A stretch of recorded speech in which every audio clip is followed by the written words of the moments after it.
Vamos para a nossa terceira conversa, roda de conversa 2026, e com o nosso convidado de hoje, é, o Tupã-Mirim, do povo Guarani Mibiwa. Se estiver errado, pode me corrigir, da aldeia Tecoa Itacupé, em São Paulo. É geógrafo formado pela Universidade de Brasília, UNB, e atual coordenador de promoção das culturas indígenas no Ministério da Agricultura, da Cultura, perdão. Ativista indígena e destaca-se por sua atuação na defesa dos direitos indígenas e da natureza. Então, passo a palavra para ele agora. E, bom, Boa noite a todas, a todos. Muito bom estar aqui com vocês, viu? Já estou aqui a postos, para a gente fazer um debate bacana, conhecer um pouco vocês, né? Eu estou vendo aqui tem muita gente que eu não conheço, né? Então é do Brasil todo, é? Que é? Ah, tem gente que eu conheço também. Dando tchauzinhos aí. Que ótimo. Prazer, Bom, parente. muito prazer também estar aqui com vocês. Deixa eu diminuir o barulho. Me apresentar, eu sou Tupamirinju, né, nome tradicional, Ian, meu nome em português. Sou nascido em São Paulo, né, sou do povo Guarani Mbuá. Então, o povo Guarani é um povo muito grande, né? Está espalhado em várias regiões. Eu sou de São Paulo, né, nascido em São Paulo. Eu sou membro ali da aldeia Tecoá Itacupé, né, que fica ali na TI do Jaraguá, né? E lá onde eu aprendo, né, com os nossos mais velhos, nossa tradição, né, o mais importante, né, que são os mais velhos, são nossos anciões, Tiramocoeiro, Tchadjaricoeiro, que vai passando, né, os verdadeiros ensinamentos para nós no mundo, né? Então, dentro da espiritualidade, né, das leis da espiritualidade, as leis da terra, da natureza. E lá eu sou, né, eu sou um guerreiro, né, um chondaro, que a gente diz, um guardião, né, sempre no apoio para a nossa comunidade, né, mesmo agora estou morando em Brasília, né, vim para cá em Anderu, né, que é o nosso criador, mandou eu caminhar, e quando eu passei por Brasília ele mandou eu ficar, né. sim, aqui tem Então, eu não entendi muito no começo, mas fui entendendo o porquê, né? Porque aqui em Brasília que ele não tem muito aprendizado, muita experiência com parentes e Aqui, né? lideranças do país todo, né? Então, aproveitei, estudei geografia, me formei, Tá. e do mesmo jeito o Nhanderu me guiou para estar agora no Ministério da Cultura, para aprender um pouquinho o sistema, como funciona o sistema, né? Política, como é que funciona essas sistema mesmo, né? Como funciona. Porque a gente precisa aprender para saber não só sobreviver, né? Para saber fortalecer nossas culturas, fortalecer nosso acesso aos nossos direitos, né? E poder levar, né, para mais parentes, para mais regiões, os aprendizados que eu estou tendo, né? Então, na UNB, né, conheci vários dos que estão aqui, né, conheci a Pipol nesse tempo que eu estava na UNB, mas eu já não era mais novato, né? Então é muito bom essa iniciativa, né, para conseguir principalmente ter esse apoio, né? A gente sabe como é difícil o indígena sair da comunidade para estudar na cidade, né? A realidade de não ter acesso aos recursos, né, às bolsas, logo que inicia. Então, às vezes é o primeiro semestre, às vezes é um ano, às vezes até mais de 2 anos, até conseguir algum auxílio, né? Então, todas as estratégias que forem possíveis, né, é muito bem-vindo, é muito válido, muito fortalecedor. E a People que eu conheço é justamente um desses pilares, né, que dá um apoio para os parentes indígenas em todo o Brasil a conseguir realizar seu sonho, né, de estudar e poder contribuir, né, com cada um dos seus povos, né. Fico muito feliz em estar aqui, meus parentes.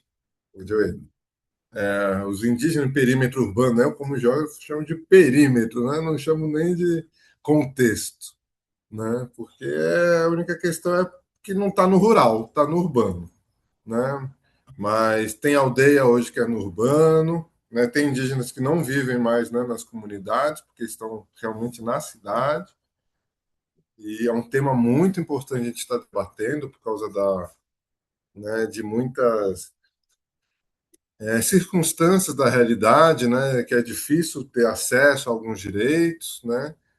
Então tem toda uma história dos direitos indígenas, né. Não sei se nos outros momentos vocês já conhecem um pouquinho. Acredito que a maioria já conhece pelo menos, né, intermediário, porque é nossas histórias, né. Então tem as histórias do Brasil e as nossas histórias, né? E a gente precisa sempre conseguir alinhar as duas, porque senão a história do Brasil vira uma história, né, de mentirinha, né? Vira só a história do colonizador. E a gente sabe a importância da gente estar nas universidades levando as nossas, né, memórias, nossas histórias, nossos saberes e conhecimentos, né, para reescrever a nossa própria história, o nosso próprio futuro, né? Reescrever nosso futuro. Então, dentro desse processo, né, de colonização, a gente sabe, né, como é que foi o início, né, onde os povos do litoral acolheram, né, os visitantes, né, antes eram visitantes, depois que viraram invasores mesmo, né, depois que veio a violência e toda a colonização mesmo, a tentativa de dominação, né. Então, houve os períodos, né, de redução, né, dos territórios indígenas, né, através do aldeamento, né, são as reduções e os aldeamentos. E a partir desse período já foi uma política de integração forçada, né, para o indígena deixar de ser indígena, né? Então a gente está falando aí de 5 séculos, né, mais de 500 anos dessa história. E se a gente for pensar que a gente tem filho antes dos 20, né? Então são pelo menos 5 gerações por 100 anos, né? Então são 5 vezes 5, né? Olha, né? Deve ser, né, umas 30 gerações aí desde a colonização que a gente está enfrentando tudo isso, né? Os povos indígenas como um todo, né? 25 a 30 gerações. Então não é pouca coisa, né? Se a gente lembra o nome do nosso pai, nosso avô, bisavô, tataravô, alguns povos ainda conseguem lembrar, né? É tão bonita nossas memórias, né? Lembrar 5, 10 gerações anteriores, né? A gente está falando desde do início da colonização, são, né, praticamente 25 a 30 gerações, né? Então é muita história que a gente viveu, muita resistência, né? Para hoje a gente está aqui falando nossas línguas, né? Estamos aqui com a nossa identidade étnica, né? E nesse processo a gente sabe, né, a realidade, por exemplo, de povos do Nordeste, do Sul, do Sudeste, como tem terras diminutas, né? Tem estado ainda que não tem nem terra homologada, né, no Brasil, principalmente no Nordeste. A gente vê a violência, o preconceito que é, por exemplo, no Sul, né, o pessoal onde é mais europeizado, né, é onde tem muita preconceito, discriminação e violência, né, com terras diminutas, né. O território lá do Jaraguá, por exemplo, tinha 1,7 hectares, né, então era a menor terra do Brasil. E agora, recentemente, que o Lewandowski deu a portaria, né, de demarcação para 500 hectares, que é o mínimo, né? E mesmo assim, em uma área, né, que com sobreposição de parque estadual, né? Então a gente está falando de uma realidade muito diferente dos milhões de hectares, né, que às vezes são demarcados na Amazônia, né? Então a gente vê que isso tudo leva os indígenas a terem que sair de seus territórios porque é jagunço, né? É fazendeiro, é grupo armado, né? Que faz todo um processo de desterritorialização, né? Dos povos indígenas, né? Que começa naquele período, né? Do redução e do aldeamento, mas o colonialismo continua, então o colonialismo ele atua também na agricultura, né? Então eles chamam de colônias, né? Colônias, então as fazendas, né? De soja, né? De produtos que não são nem nativos, ou então já modificados geneticamente, com muito agrotóxico, que destrói mesmo a terra, né? O solo, as águas, polui o ar, né, quando é disseminado por aviões, tudo, né? Então a gente enfrenta todas essas dificuldades que acaba levando os indígenas a irem para a cidade, né? Então esses aldeamentos, né, no passo seguinte viraram vilas, vilas de caboclos, vilas de cafuso, de bugres, né, e todos os termos pejorativos que chamam os povos indígenas, né, para não dizer o nome do povo, né? Então, é uma violência de vamos dizer, uma ruptura, né? Um rompimento, um corte dos laços, né? Étnicos e culturais. E, ao mesmo tempo, né, esse processo, né, que iniciou há mais de 500 anos continua acontecendo hoje, né? Então, a gente vê, por exemplo, povos indígenas ainda sendo perseguidos, expulsos de seus territórios, né? Então, eu não falar muito, né? Porque a gente sabe tudo isso, a gente sente isso tudo, né? Mas o povo Guarani Kaiowá, né? Com a permissão também, né, meu parente Gamela? Eu fiquei sabendo da violência que vocês enfrentam aí, né? E como em todas as outras regiões, seja pelo garimpo, seja pelo madeireiro, fazendeiro, grandes né, a grilagem, grandes empreendimentos, né, isso tudo acaba fazendo com que alguns povos, né,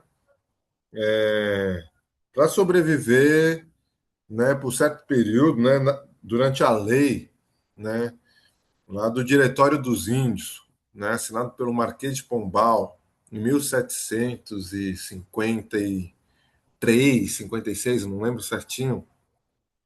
Ele proibiu ser indígena, né? Proibiu viver comunitariamente dentro da estrutura social indígena, nossas pagelanças, proibiu nossas medicinas, proibiu nossas línguas, né? Proibiu se chamar de indígena, porque quem se chamava de indígena era perseguido, era morto e ainda ganhava dinheiro dos coronéis da época, né? Então a gente sabe a história, né, de povos do Nordeste que teve que se misturar, né, nessas vilas, deixar de enunciar, né, de anunciar que é indígena, né, para proteger e não ser morto, né? E a gente sabe que a partir do período da Constituinte, que foi um marco muito importante que foram as primeiras leis mesmo de garantia da nossa cultura, da nossa língua, né?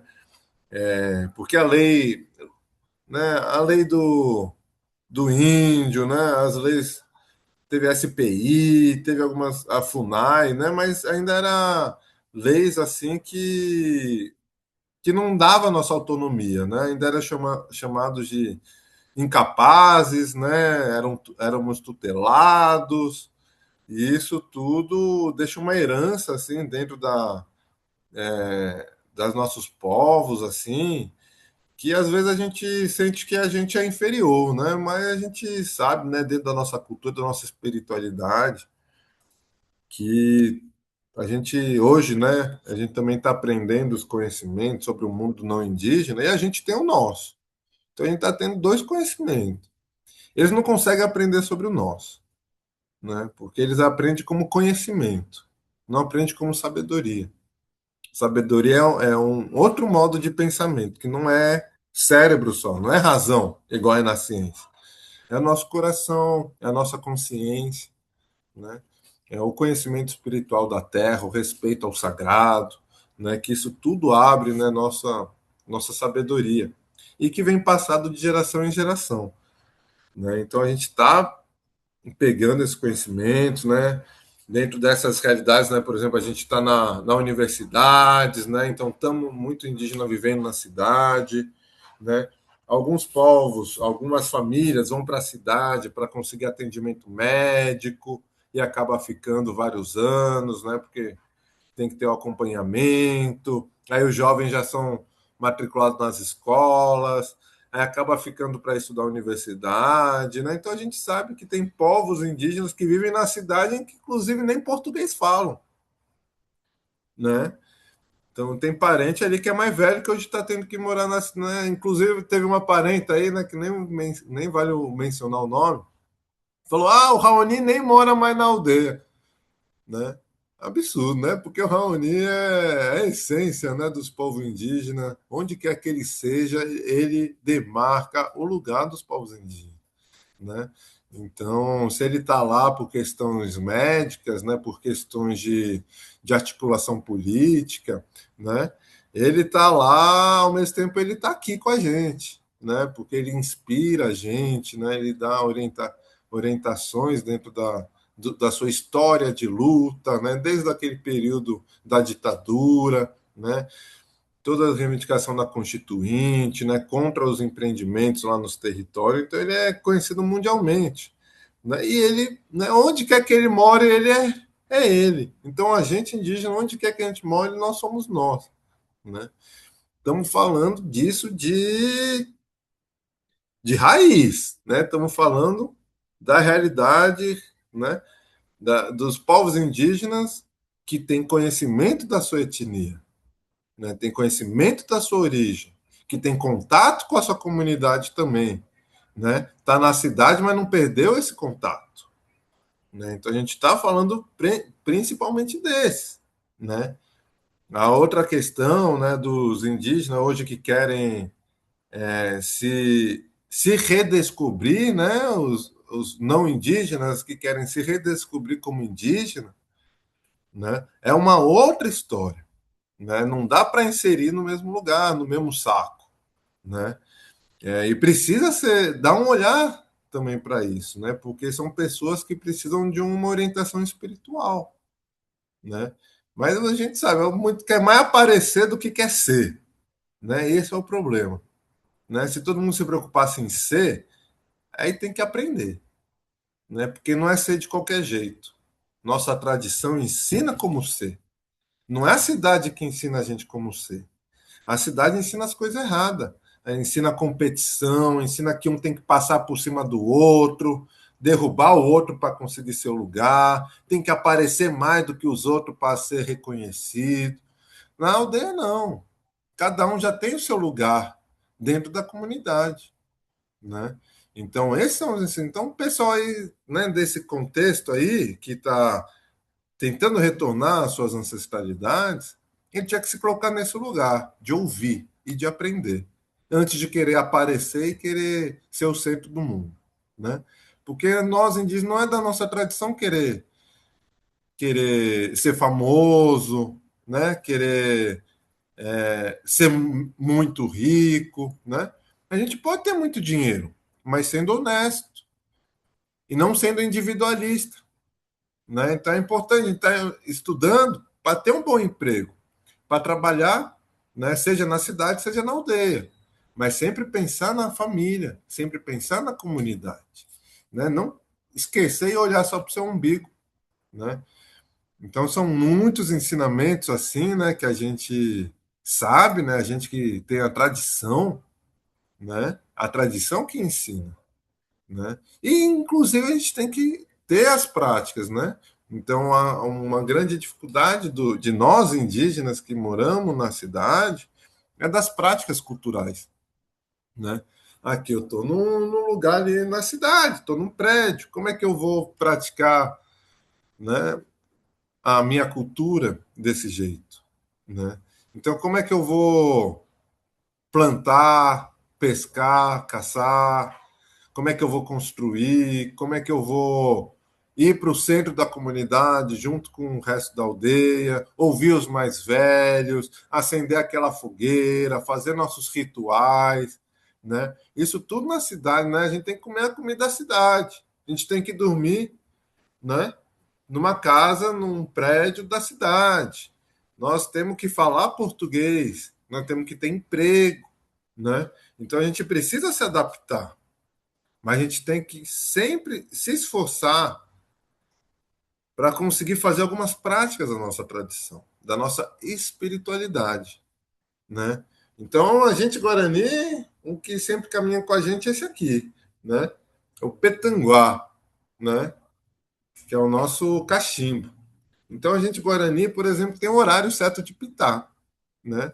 Tem um horário que a gente tem que conversar com os nossos ancestrais, com, né, conversar na espiritualidade com a nossa família, né? Porque a gente fala pelo celular, mas a gente fala na espiritualidade também, né? Então, eu sempre, né, na Maloca, lá no espaço de convivência indígena na Universidade de Brasília, e tem até esse debate, né? Porque tem povos que não gostam de cachimbo, né? Mas tem muitos povos que usam cachimbo, né? Tem outros povos que, que usa rapé, né? Tem outros povos que fala mais alto, tem povo que fala mais baixo, né? Então a questão intercultural que a gente encontra na cidade, né? Por exemplo, aqui, né? A gente está aqui nesse encontro intercultural, né? Então eu posso falar um pouquinho da minha cultura, mas eu tenho que falar sobre a minha cultura sabendo que vocês têm a sua cultura, né? Então para eu aprender, né? Para eu querer ser respeitado na minha cultura, eu tenho que aprender sobre a cultura de vocês, né? E se vocês não respeitar a cultura dos outros povos indígenas, como é que a gente vai querer ser respeitado pelos não indígenas, se nem a gente se respeita, né? Então são passos dentro desse aprendizado intercultural. Por exemplo, eu já fui à aldeia de outro povo, Guarani, né, que era Nhandeua, e eles têm outras regras do que o meu povo Buá, né? E algumas regras a gente tem também, só que a gente hoje em dia já é mais flexível, né?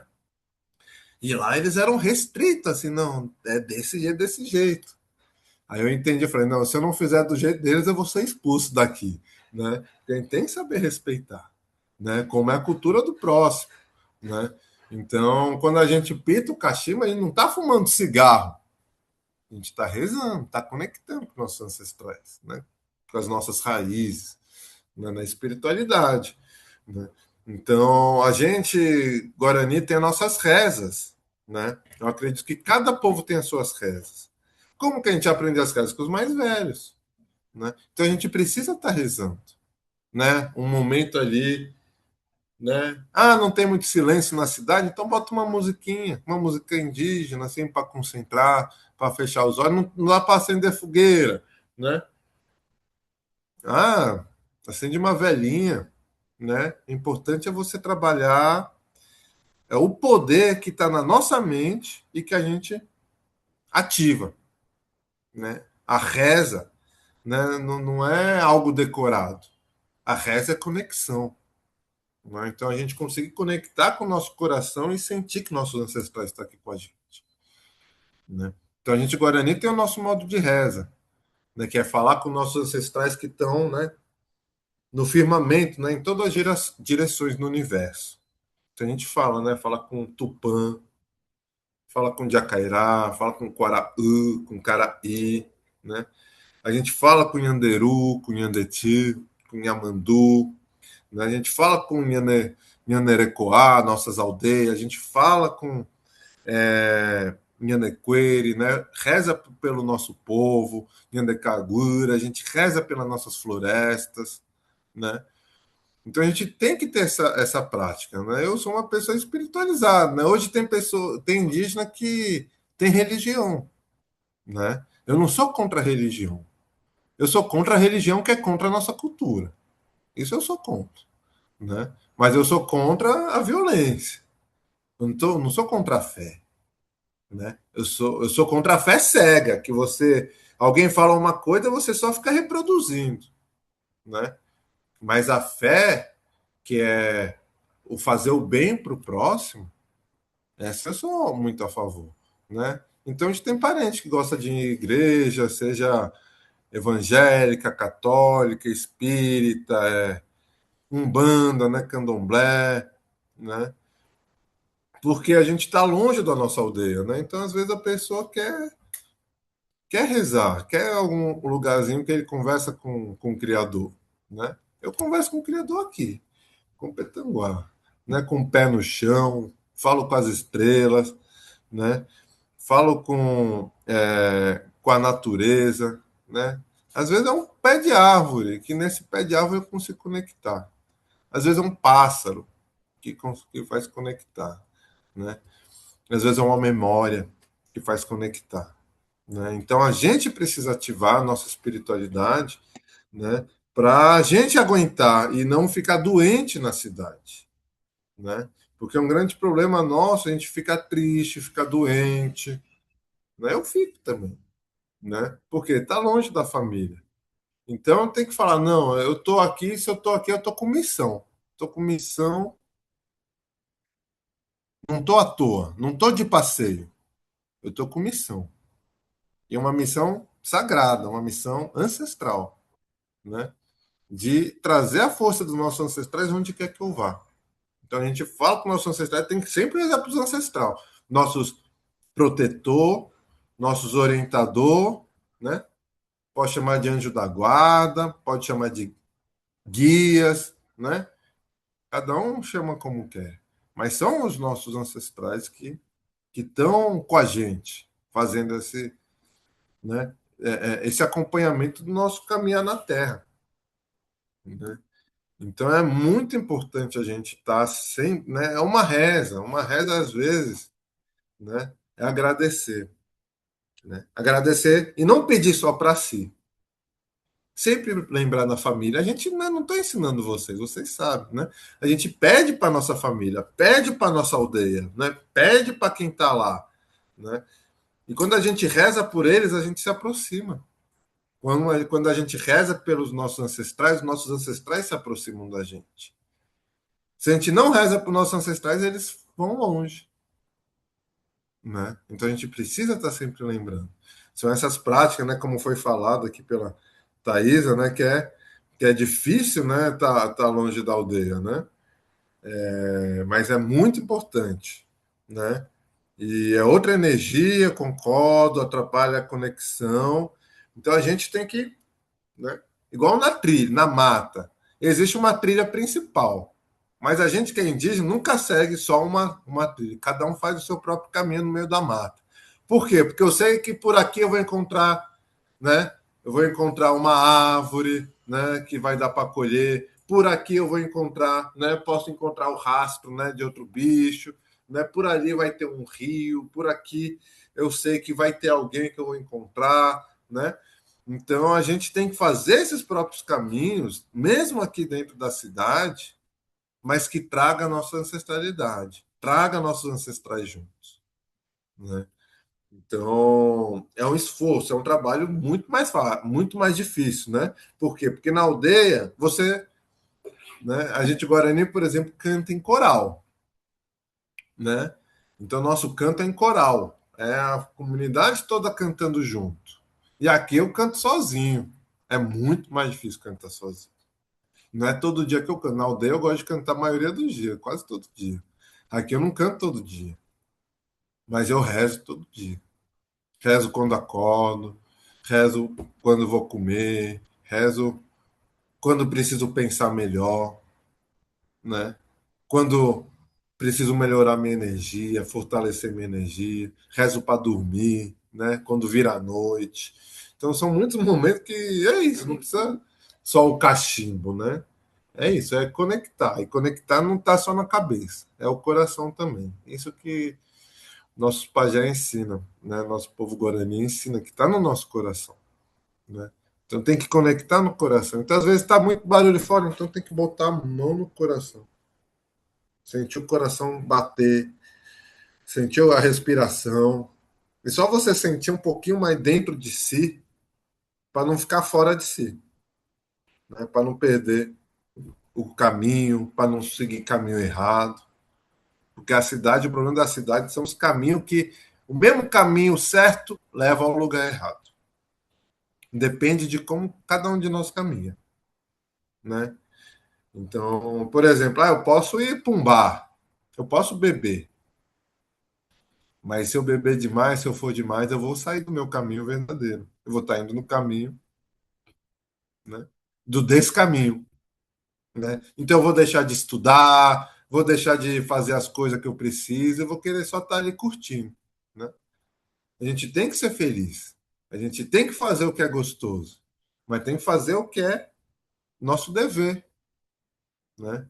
Que é o quê? A nossa cultura e o nosso aprendizado na cidade, né? Então é importante a gente ter esse compromisso, né? Porque se pede esse compromisso, eu vou dizer, o que que adianta ser indígena? Filho de indígena, nasci na aldeia e não pratica a tradição? E esqueceu da tradição, né? Ficar enfraquecido do mesmo jeito, né? Porque a nossa força não é só no, né, na ideia de ser indígena. Nossa força é no nosso espírito, é na nossa cultura, né, na nossa tradição. Então a gente precisa estar sempre fortalecendo, sempre vendo os modos possíveis, né? Então acontece a gente na, nas universidades, né? Depois eu que vou perguntar umas perguntas para vocês também, né? Vocês quiserem já podem ir mandando aí no chat de qual universidade, de qual cidade, estado vocês são, para gente saber, para eu conhecer um pouquinho, né, essa diversidade de vocês, né? Porque é isso, é, é muito difícil, né? A gente tá sozinho, mas a gente não tá sozinho. Então a gente precisa se unir e se reunir, né? Então, aqui, por exemplo, é um momento muito importante. É tudo né, uma formação junto da ESPN, né? Mas não é só da ESPN, é nossa também, né? Então é bom a gente ver coordenadores indígenas, né? É bom a gente ver os nossos parentes fazendo essa mediação, pensando, traçando estratégia, né? E querendo estar sempre fortalecendo as nossas uniões, né? Então, se eu estou ali aqui em Brasília, lá na Maloca, né? Eu conheci o Francisco, né? Ele é de outro povo, de totalmente outra região, mas a gente está junto quando a gente está junto com o mesmo propósito, quando a gente está com a mesma consciência, né? Força da nossa espiritualidade, da nossa tradição, né? Cada um na sua tradição, né? Então eu aprendo com ele, né? O conhecimento dele é outro conhecimento meu, mas eu aprendo com ele, né? Então eu gosto, né? É bom a gente conversar sobre besteira, é bom fofocar, né? Eu sei que a maioria dos jovens adora fofocar, né? Os mais velhos também, né? Porque fofoca é igual passarinho, né? Não, adora fofocar, né? Mas é bom a gente conversar as coisas certas também, né? Então é bom a gente descontrair, relaxar, mas é bom a gente criar espaços, né, e momentos para a gente ter a nossa troca das nossas culturas, né? Então na UNB, por exemplo, uma coisa que a gente às vezes faz são as noites culturais, né? Onde vai, a gente compartilha a cultura de cada um, né? Infelizmente é uma vez por semestre que a gente está fazendo, já foi uma vez por mês, né? Então depende de um esforço de cada um. Isso é uma coisa importante que a gente aprende na tradição, né? Que é a autonomia. Cada um de nós tem o poder de fazer, tem o poder de realizar, tem o poder de contribuir, de somar, de fortalecer o coletivo, né? Não é o coletivo que é forte por causa de uma pessoa ou duas pessoas. O coletivo só é forte quando todas as pessoas se fortalecem e fortalecem umas às outras, né? Então é um dever de cada um de nós, né, prezar, querer o bem do próximo, Né? Ah, eu não concordo com ele, faz isso, ele é. Faz, né? Mas respeitar é respeitar. Né? Então, o homem tem que aprender a respeitar a mulher, né? Um povo tem que aprender a respeitar outro povo. Né? A gente tem que respeitar os mais velhos, respeitar os mais novos, do mesmo jeito que a gente aprende a nossa tradição respeitando a natureza. Né? Então, e cada um contribuindo. Né? Ah, eu não sou bom em falar. Né? Ah, mas você quer aprender a falar mais? Né? É prática. Né? O bom agricultor só é bom agricultor porque pratica. O bom caçador só é bom caçador porque pratica. Né? Um bom pajé só é bom pajé porque ele pratica. Né? Então, se eu quero aprender a falar mais português, o que é que eu preciso fazer? Aprender lendo, aprender ouvindo palestra, estando nos espaços, nos ambientes, conversar. É muito importante, né? A gente conversar sobre nossos aprendizados, sobre o nosso curso, né? Porque falando a gente decora melhor do que só lendo. Né? Então pratica, né? Escreve. Então são as práticas que a gente vai fazendo, né? E que isso, se a gente faz junto, a gente se fortalece. Né? Então eu gosto, por exemplo, de conversar com os parentes da antropologia, conversar com os parentes da medicina, conversar com os parentes da história, da filosofia, de qualquer outro curso, do direito, né? Mesmo sendo geógrafo. Por quê? Porque o meu aprendizado não se reduz a um curso. O nosso aprendizado, a gente está é aprendizado de vida como um todo, né? Não é só uma parte.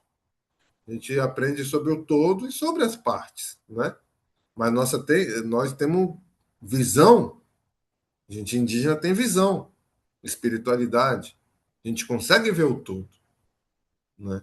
Então a gente precisa aprender, né? Sobre coisa a mais do que a gente sabe. Mais do que exatamente o que eu estou estudando, nem que seja conversando, né? Sobre esse tema, por exemplo, né? Estamos conversando.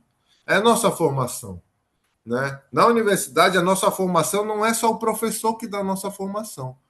Nós fazemos o nosso caminho de formação. Então, onde a gente vai, o que a gente frequenta, os espaços né? E as atividades que a gente participa, faz parte da nossa formação. Pode não estar no diploma, né? Mas está aqui, está no coração, né? E a gente leva para a nossa comunidade, né? Nem que seja na reza, né? Então, agora, né, por exemplo, estou trabalhando no Ministério da Cultura, né?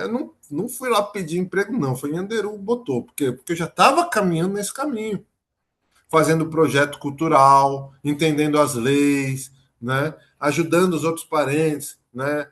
A fazer, inclusive levei lá para Maloca para ter uma participação mais ampla. Eu quero levar um projeto para a gente concorrer junto enquanto coletivo, né? Nesse momento, nossa, falando isso, esqueci uma coisa. Nesse momento, eu lembrei agora uma coisa do trabalho, desculpa, pessoal, né? Mas são as oportunidades de aprendizado que quando a gente não, se a gente guarda só para si, a gente esquece.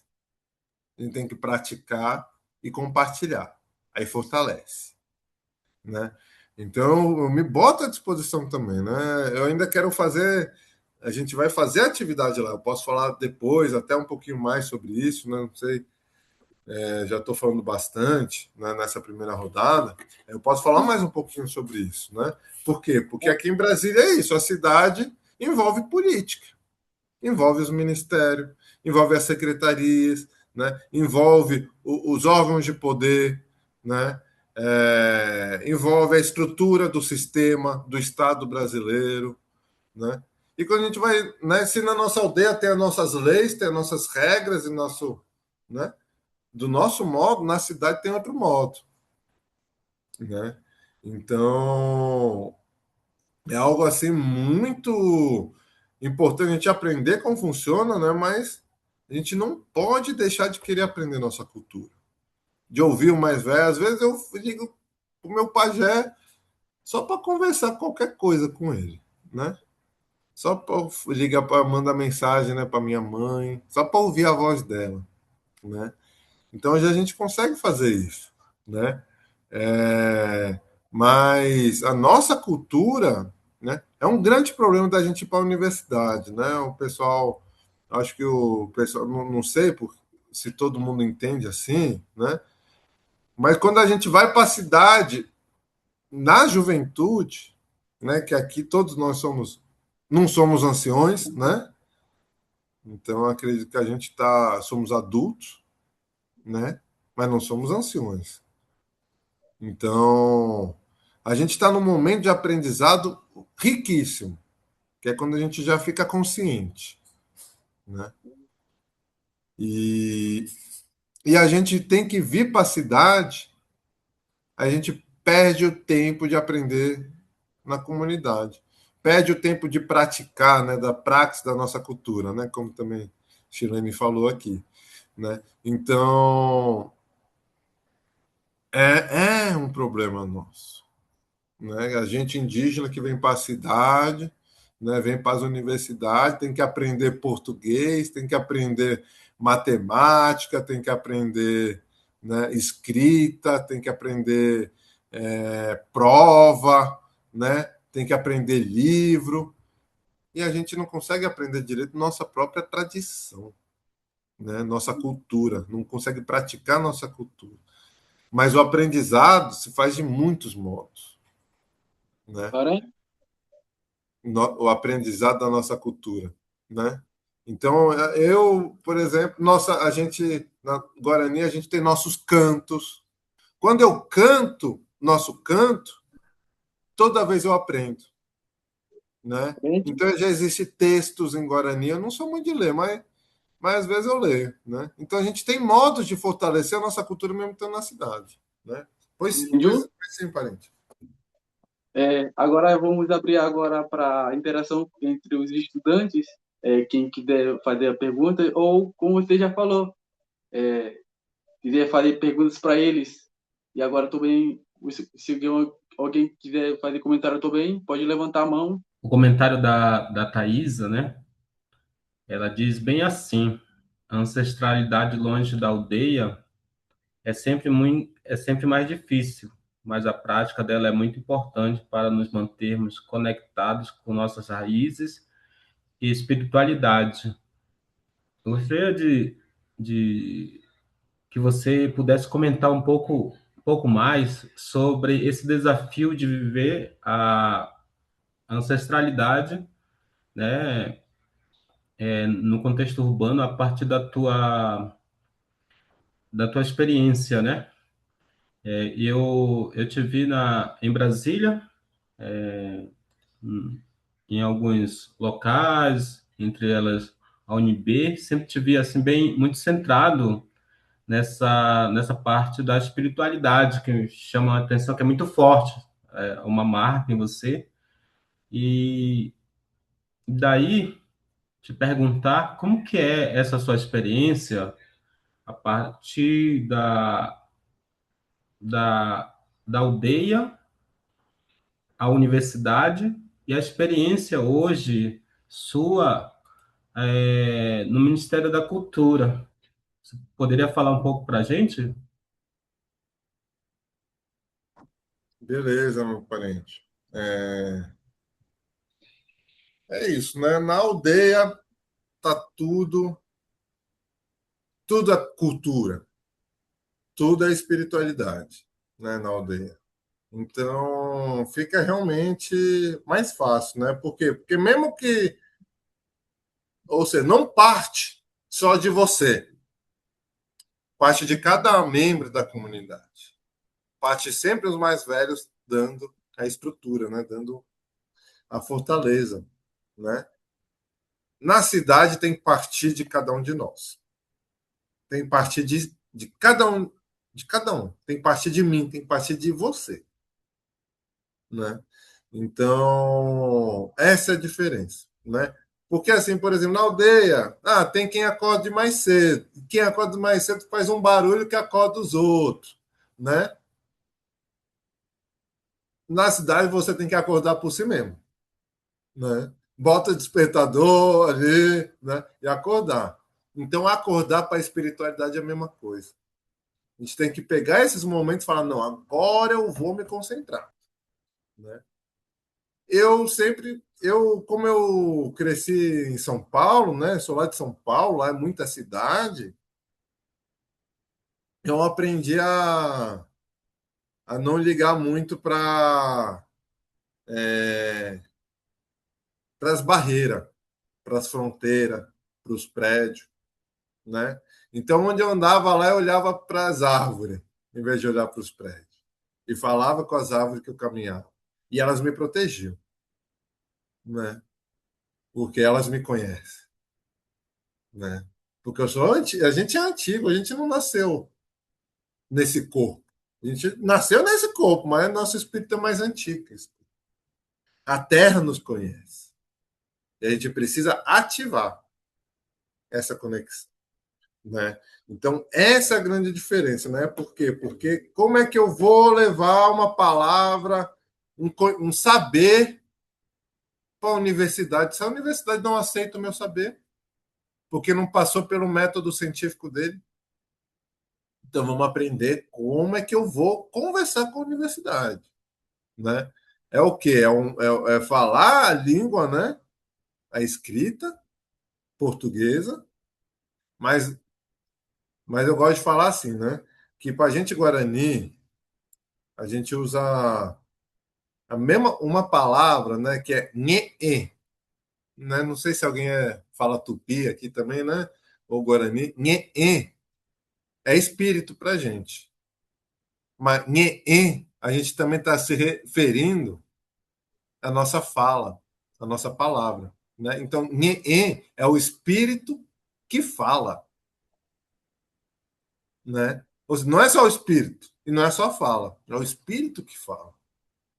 Então, para a gente Guarani, mesmo eu falando em português, eu estou falando Guarani, porque eu estou falando pelo meu espírito.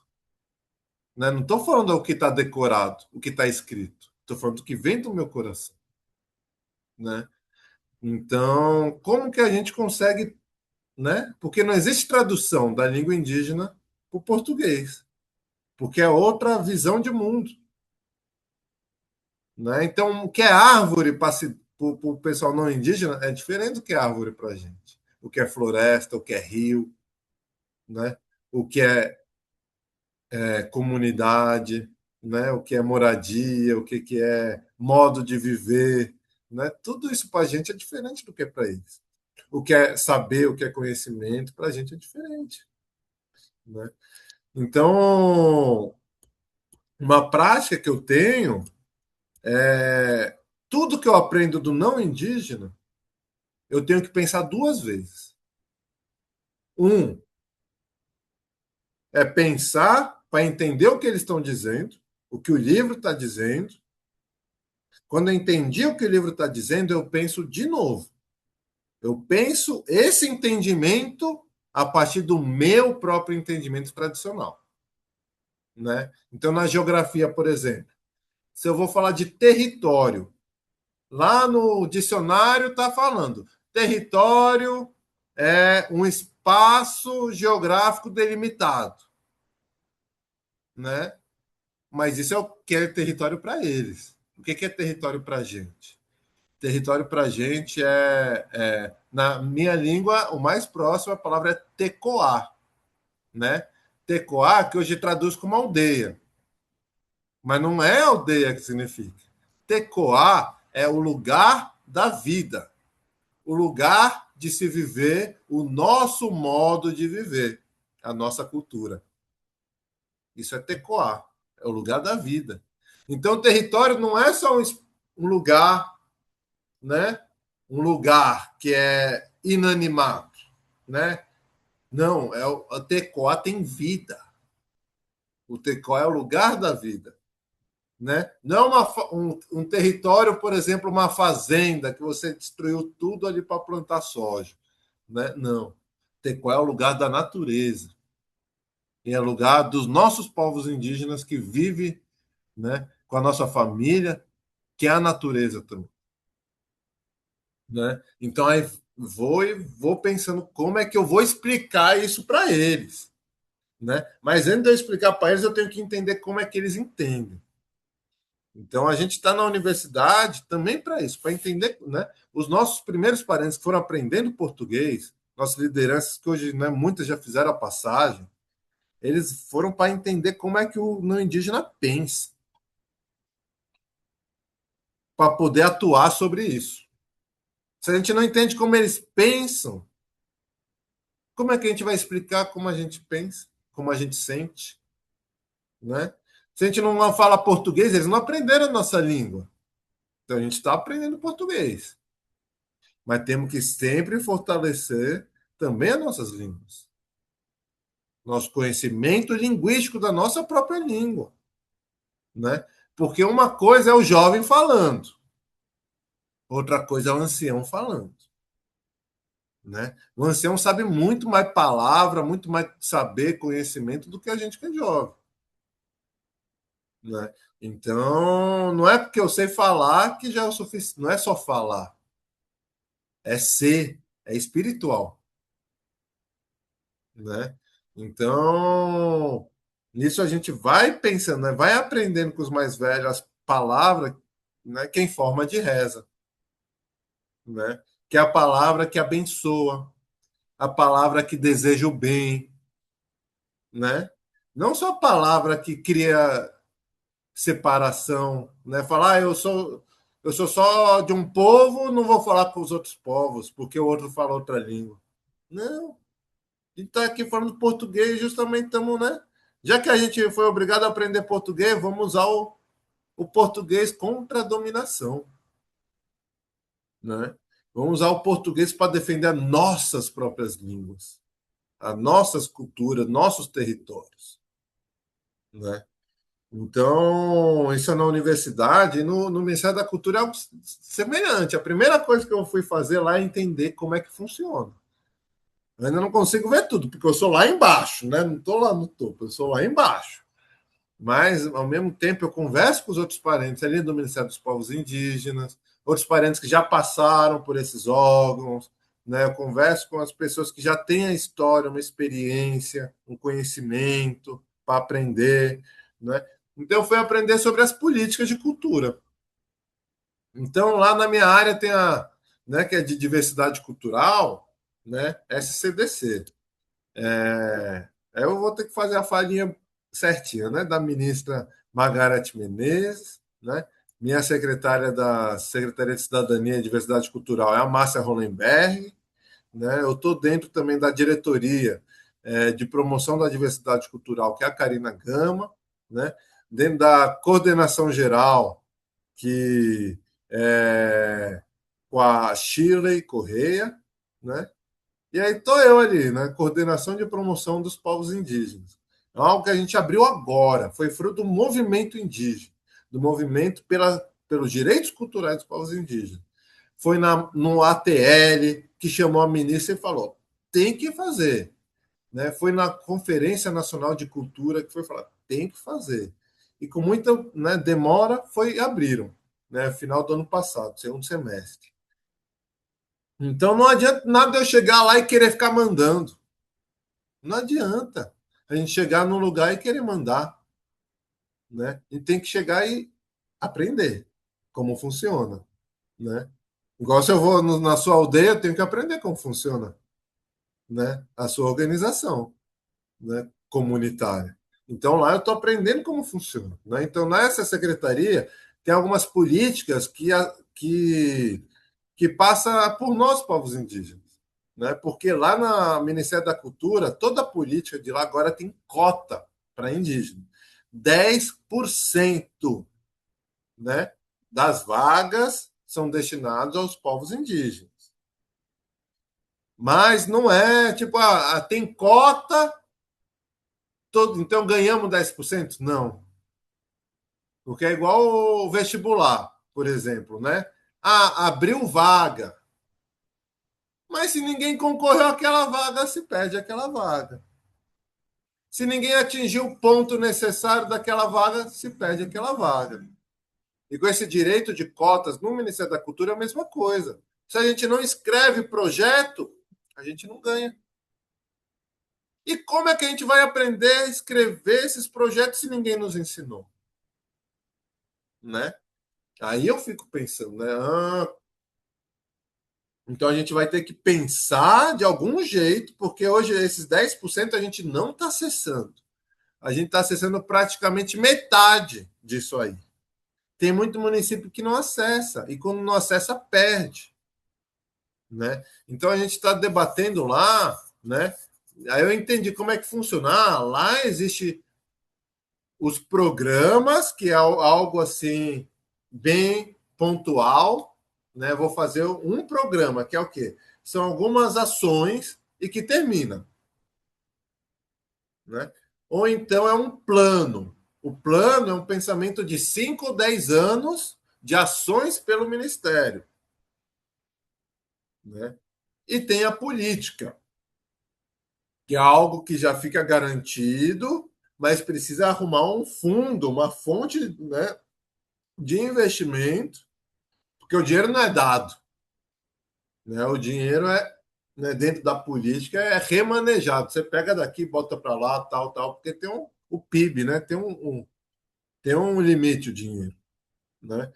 Então, todos esses pensamentos são importantes, né? E a minha maior função hoje, lá no Ministério dos Povos, no Ministério da Cultura, na coordenação de promoção das culturas indígenas, é fazer o Plano Nacional das Culturas dos Povos Indígenas, onde a gente vai falar a nossa realidade, o que é cultura para a gente, que cultura não é festa somente, não é só apresentação cultural.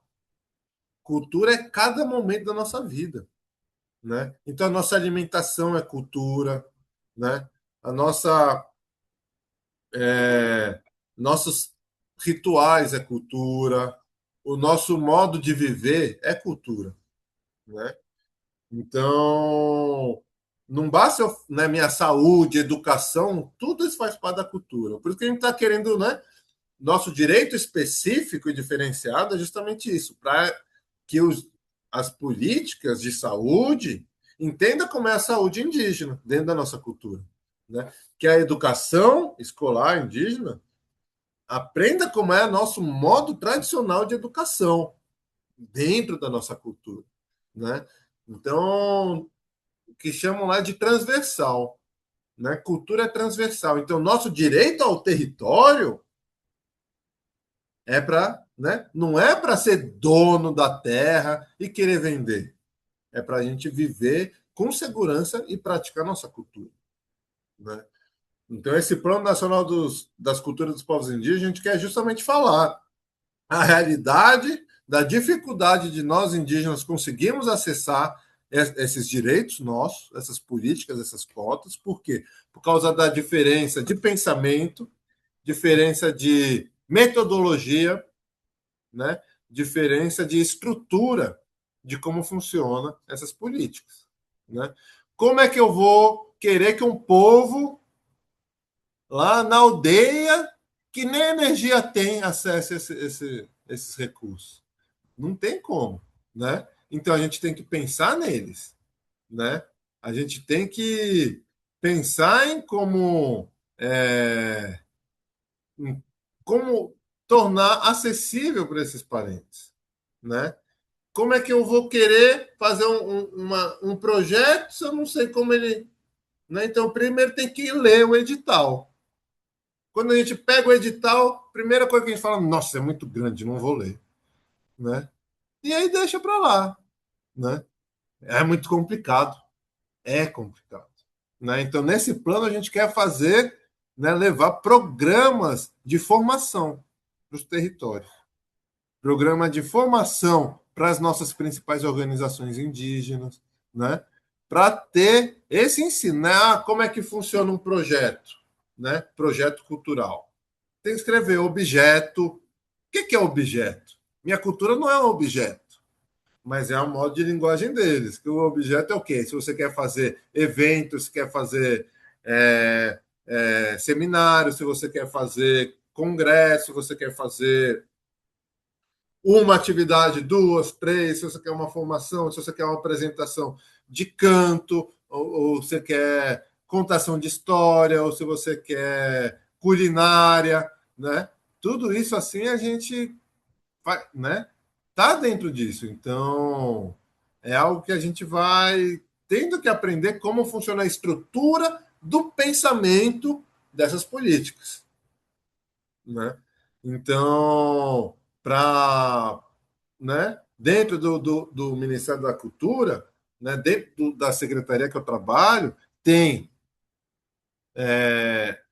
o prêmio Mestres de Cultura Indígena, né? O último que lançou foi,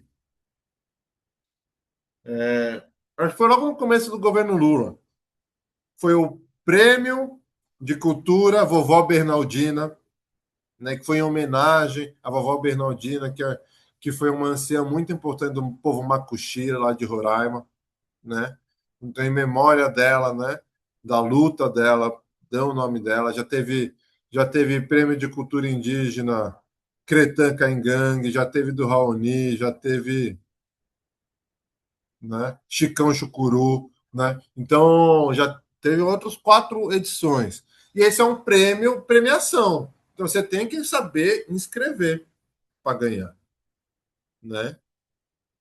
Aí tem outras políticas que é da cultura viva, que é ponto de cultura, né? Alguém aqui na aldeia é um ponto de cultura? Vocês já ouviram falar sobre ponto de cultura? Né? Falem sobre isso, né? Quando vocês forem falar também, quiserem falar ou mandar no chat, fala, na minha aldeia é ponto de cultura. Nunca ouvi falar, ou já ouvi falar, mas minha aldeia não é. Então eu estou aprendendo como faz esse cadastro de ponto de cultura. Para quê? Para levar para o nosso território. Conseguir É, levar? Ainda não. Por quê? a Porque a gente, gente vai ter que fazer esse plano para, a partir do plano, conseguir implementar. Mas quem me conhece, eu já estou ensinando, né? Dentro do meu alcance, né? Então, são missões que a gente sabe que é o ministério que tem que fazer essa força, mas já que ele não faz essa força, nós fazemos essa força, né? Eu estou aqui fazendo essa força, estou disponível para todo mundo que está aqui também, se quiser aprender ponto de cultura. Porque tem edital de ponto de cultura, ganha verba para ponto de cultura. Né? Outra edital que tem é do PNAB. Aí eu pergunto, vocês já ouviram falar do PNAB, Política Nacional Aldir Blanc? Né? Que é isso, que é um modo que a gente recebe para fazer atividades culturais, recebe um recurso para fazer, mas ele é muito burocrático, né? Então tem toda a escrita certa, você tem que ter ficha técnica, cada ficha técnica tem que ter portfólio cultural, né? Que é um currículo com imagens, né?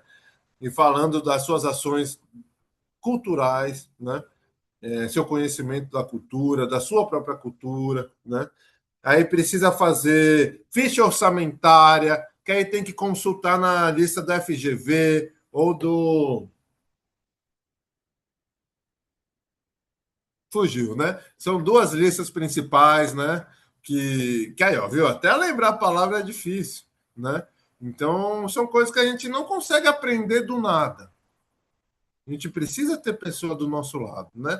Então, a importância na cidade a gente é aprender quem é aliado e quem é interesseiro. Né? Tá cheio de não indígena que é interesseiro, né? Que quer só beber da fonte. Mas quando é para chamar a gente para ganhar um dinheirinho, nunca chama, né? Só quer que a gente faça trabalho de graça. Né? Na cidade é cheio disso aí. Então, já que o outro ou vai chamar, eu vou dar uma ajuda de custo. Né? Eu já ouvi, ó, por exemplo, fazer antes de. Né, não consegui bolsa do MEC, não consegui PIPO, né, não consegui nada disso. Consegui um socioeconômico lá na universidade, né? Então, eu ia com artesanato, ia em feira, ia em escola, né? Que eu gosto de trabalho com criança. Eu gosto, eu tenho desde criança eu sou bom nisso, né? Então, eu fui crescendo e continuei cuidando das crianças, né? Então, eu tenho essa facilidade de conversar com as crianças. Aí, aí eu levava para a escola, às vezes falava, índio não precisa nem de dinheiro. como assim? Você não está entendendo nada. A gente está vivendo, a gente precisa sobreviver também. Na cidade, então, precisa comprar tudo, né?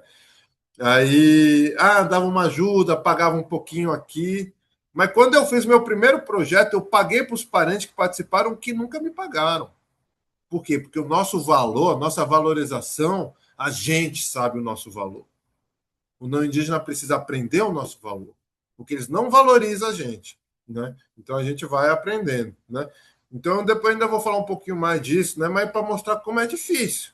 Então antes de eu querer atuar, fazer alguma coisa que fortaleça, eu preciso aprender, né? E depois de aprender, compartilhar, né? Então são esses os processos aqui, por isso que eu estou aqui com vocês também, né?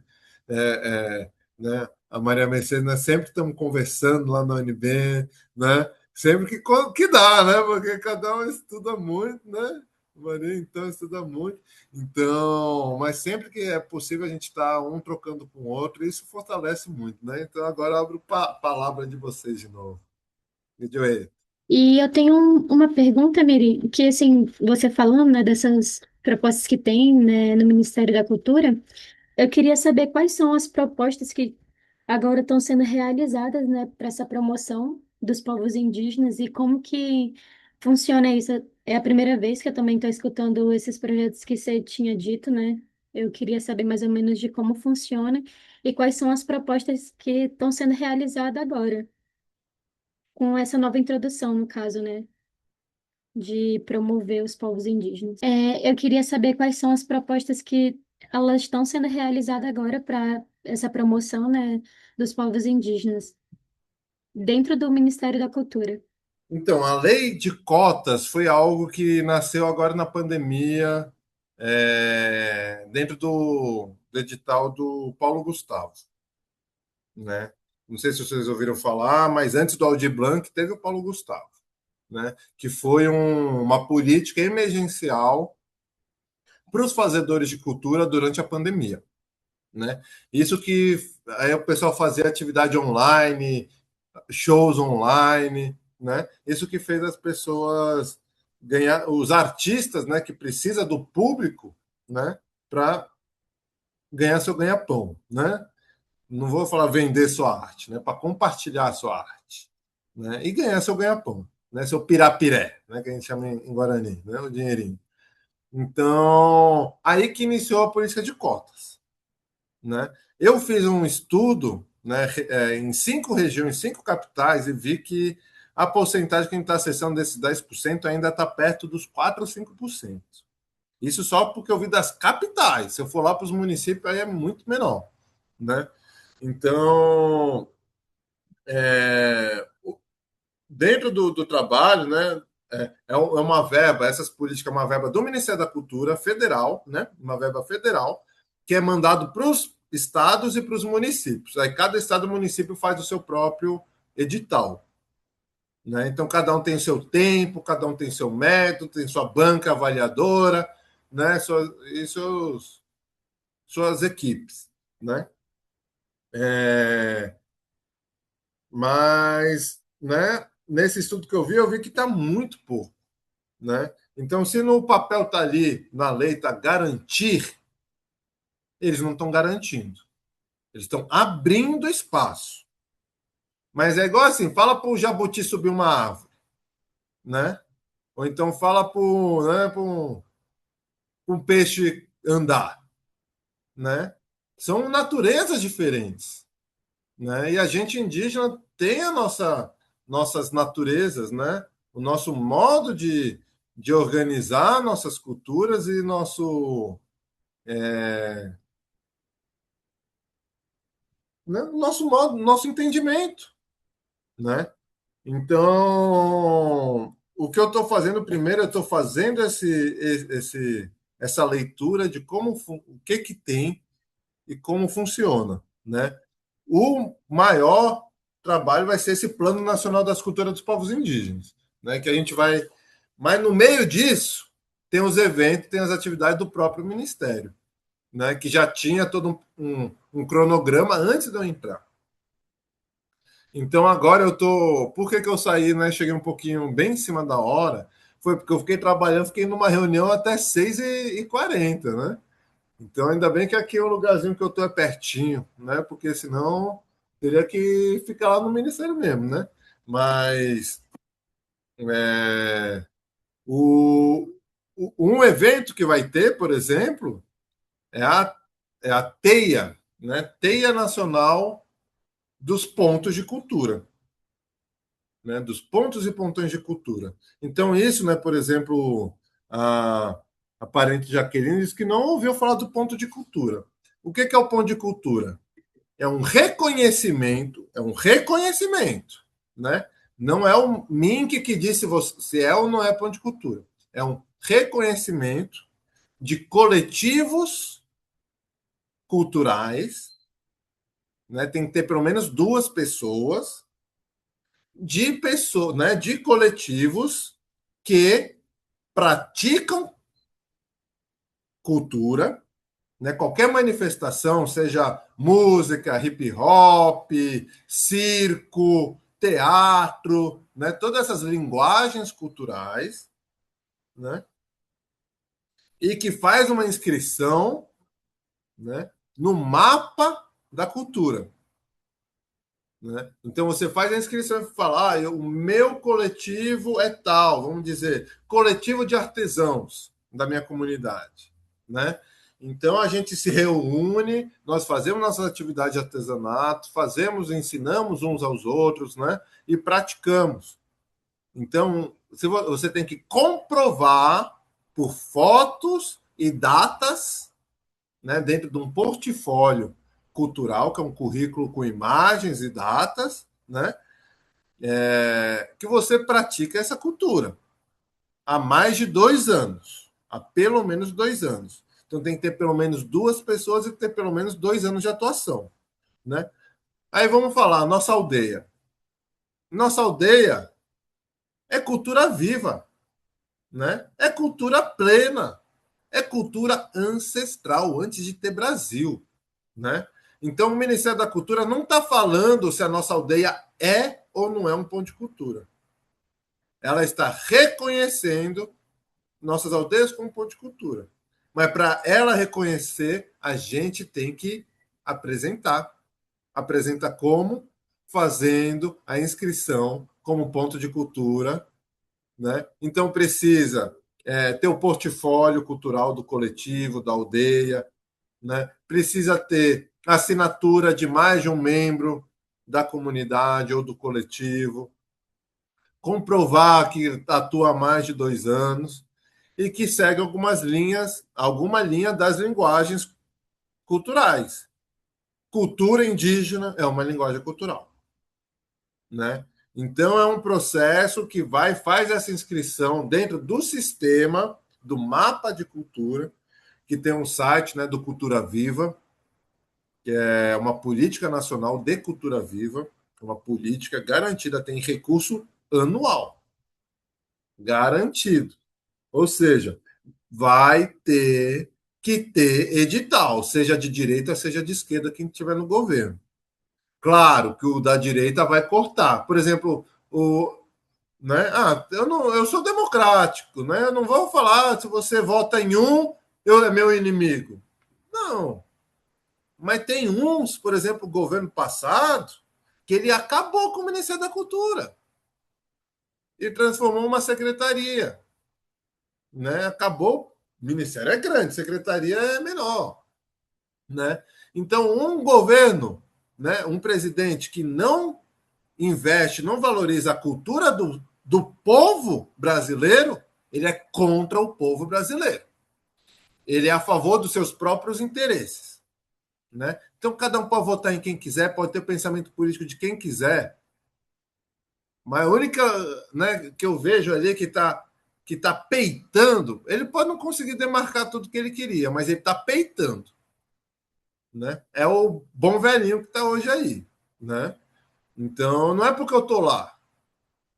Né? Não é por causa do meu emprego. É porque eu estou vendo de perto.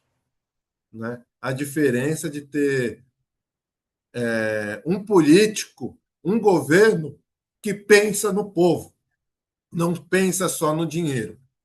né? É muito diferente, né? Então, com esse governo atual, ele promove a cultura e está tendo verba para a cultura, né? Então, o ponto de cultura é isso: você faz essa inscrição, né? E, e tem uma banca que vai ver se você vai aceitar ou não. Aí depende dos documentos que você apresentar. E vai ter lá em Aracruz, no Espírito Santo, mês que vem, um grande evento que é um ponto, né, o Teia Nacional dos Pontos de Cultura, que vai representantes de pontos de cultura do Brasil todo lá para o Espírito Santo, para Aracruz, onde tem terra indígena, inclusive Tupiniquim e Guarani, né, para falar sobre essa política. E nesse local a gente vai levar o nosso debate sobre a construção do Plano Nacional das Culturas dos Povos Indígenas, que não é algo que vai vir do Ministério, está vindo de nós, povos indígenas. Então a gente vai debater com a PIB, com a Amiga, com as organizações indígenas vinculadas à PIB, vamos conversar com a FP Condize, com o GT de Línguas Indígenas, vamos conversar com o FINEI, né? E algumas outras lideranças indígenas, delegados do Ponto de Cultura, dos comitês estaduais, né? Então são muitas as áreas dentro do MINC que não vai dar para eu falar agora em 10 minutos, né? Mas que dentro da área mesmo que eu estou trabalhando é isso, né? Então eu estou contribuindo na construção dessa política e desse grande evento nacional do Ministério da Cultura, ao mesmo tempo que a gente vai abrindo lá dentro, ao estar apoiando eles, eu estou abrindo o nosso espaço para garantir. Que aí, se não for eu, que sempre tenha algum indígena lá, né? Então, essa é a nossa missão, de fazer um bom trabalho, né? Então, é ser educado, né? Aceitar não, né? Mas sempre buscar uma inovação, uma solução, né, dos problemas atuais. Então, se está difícil para a gente, então vamos tentar criar uma solução para ficar mais fácil, né? É isso que a gente está querendo fazer no plano, né? Tá bom assim, um pouquinho? Vamos passar a palavra.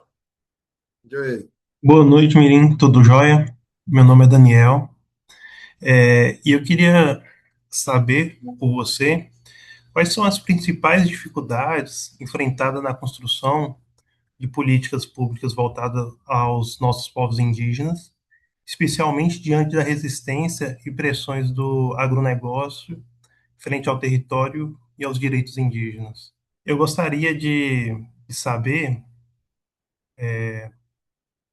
quais são as principais dificuldades, né, que você enfrentou e tem enfrentado na construção de políticas públicas, né, voltadas aos nossos povos indígenas, frente à resistência e pressão do agronegócio, porque a gente sabe que existem essas bancadas, né, e elas tentam travar tudo referente aos povos indígenas, assim como retirar nossos direitos que a gente já conseguiu.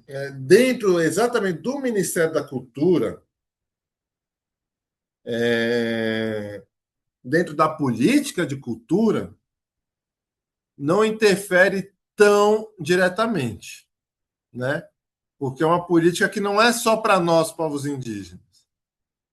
Então, inclusive eles ganham, por exemplo, eles falam mal da Rouanet, né? Por exemplo, Rouanet é só para pagar artista da Globo.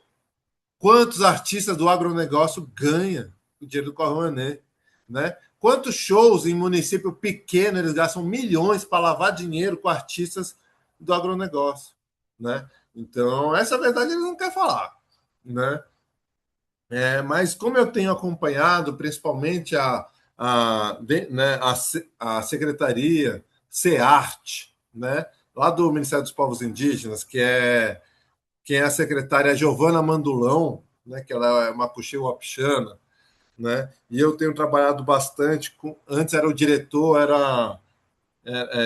né, de língua e arte, era o Eliel Benites, né, Kaiowá, e agora quem está lá é o Edilson Baniwa, né, como diretor. E eu estou trabalhando principalmente também junto com a coordenação geral do que cuida da cultura no Ministério da Cultura, no Ministério dos Povos Indígenas, que é o Carcaju Pataxó, né? Então, a gente tem participado de muitos eventos juntos, né? É, ó, nesses 4 anos, estão avançando muita coisa que em governo anti-indígena, vamos dizer, um governo que fala não vou demarcar 1 centímetro de terra indígena, é uma vergonha a gente votar nesses políticos, né? Por quê? Você pode ser, você não pode não gostar de PT, pode não gostar desse político, pode não gostar daquele partido, mas votar em quem é anti-indígena é lavagem cerebral. É ganhou ou eles estão querendo pagar alguma coisa por fora, né? Porque a gente tem que ser coerente, né? Eu não sou de esquerda, eu sou ancestral. O meu pensamento não é ideologia, não é socialismo, é o bem viver, que na minha língua é tecoporã, né? E por isso mesmo eu consigo entender que governos que pensam no povo e está iniciando, mesmo que não pensa muito na natureza, pensa mais na natureza do que o outro já está querendo vender. Antes de ser eleito, já está vendendo para os Estados Unidos. Nossa, o que é terra rara? Terra rara é floresta. A terra rara está embaixo da floresta. Então, quando eu falar, vamos vender a terra rara, está querendo destruir as florestas. Né? Eu estou falando como geógrafo. Né? Então, nesses 4 anos, eu vou dizer, o pessoal tem muita crítica. É bom que tenha, né? Mas eu vou dizer o que eu estou vendo por lá, né? Não tem como, em 4 anos de Ministério dos Povos Indígenas, resolver 500 anos de violência, 500 anos de apagamento e de violação dos nossos direitos. Não tem como, em 4 anos, resolver 500 anos. Mas em 4 anos está sendo feito o que não foi feito nos outros 500, que é ter indígena ministro. Um ministério que cria política própria para os povos indígenas. Né? Então, recentemente, eu participei de um lançamento de uma política de proteção social às mulheres e meninas indígenas, feito pelo Ministério dos Povos Indígenas. Né? E foi um... Quando você vê as mulheres indígenas fazendo a política que vai proteger as próprias mulheres e crianças indígenas, uma política que o Estado, o não indígena, nunca pensou em fazer, mesmo que comece pelo papel, estamos botando no papel. Se eles querem que bote no papel, vamos botar no papel. Se eles só aceitam que está no sistema, vamos botar no sistema. Nossas políticas e nossos direitos. Né? Então, é uma construção. É uma mudança, uma tentativa de mudança de paradigma do entendimento do brasileiro de entender que a gente indígena não somos só os sobreviventes. Somos os originários dessa terra e temos nossos direitos originários. Né? Então, o avanço das políticas culturais nesse governo é muito maior, né? Como também os avanços, né, dentro da lei de cotas, dentro dos concursos públicos, né, que teve na FUNAI, por exemplo, foi um super avanço, só teve porque estava indígena, né, a Joênia lá na FUNAI, né, a Soninha ali no Ministério dos Povos Indígenas, agora o Eloy Terena, né? Então, inclusive hoje o Eloy passou lá na Maloca, no NB, né, na abertura da Semana Indígena. Então, é uma construção, por exemplo, para fazer uma política indígena, tem 2 jeitos. Um é como o pessoal sempre fez, que é o quê? O não indígena pensando o que eles querem. Outra coisa é o indígena pensar em como a gente quer. E como a gente quer, não é de cima para baixo. É a partir das bases. Então, para fazer uma política, você teve que fazer visita nas regiões. Né? Por exemplo, teve a Coparente, né, que foi para a COP, foi para cada região. Né? Teve as mulheres biomas, né, da Amiga, né, que foi para cada região. Então, essas políticas nossas, a gente tem que conversar com as regiões e com as nossas organizações de base. Então, é um trabalho que demora muito mais tempo do que se eu botar no papel, mesmo que seja certo, porque a gente já sabe, né? Eu já ouvi lá, a gente já tem um conhecimento, né? A gente sabe nossas realidades, né? Mas não é porque eu sei que eu não vou, né, que eu vou fazer do meu jeito. Não, é participação social. participação dos povos indígenas nessa construção, né? Então, não demora muito mais, mas fica fortalecido, né? Não é só uma raiz, né? Está enraizado, né? Por todo o nosso território, né? Vamos lá. Joê. Eu acho interessante quando o companheiro aí fala sobre essas questões de MPI, FUNAI e assim por diante, e tantas outras organizações indígenas que temos nesse país, ultimamente. Eu digo também que eu participo de muitos movimentos indígenas aqui da região sul e outras do país, e eu tenho percebido que o discurso ele está sendo muito bonito e muitas vezes muito parecido com o discurso de que os não indígenas nos falavam também num passado nem tão recente, de dizer, olha, os indígenas tá tudo bem, não sei o que lá. E uma das coisas que eu tenho visto é que o discurso está sendo apenas discurso, porque nos territórios eu não vejo mudança nenhuma. Prático, estou sendo bem prático. Tanto na educação, tanto na área da educação, tanto na área da saúde, e da saúde a gente nem se fala. Tá um caos. É um caos essa nossa saúde. Aonde a gente não tem nem combustível para transportar os nossos pacientes até uma unidade mais próxima de saúde.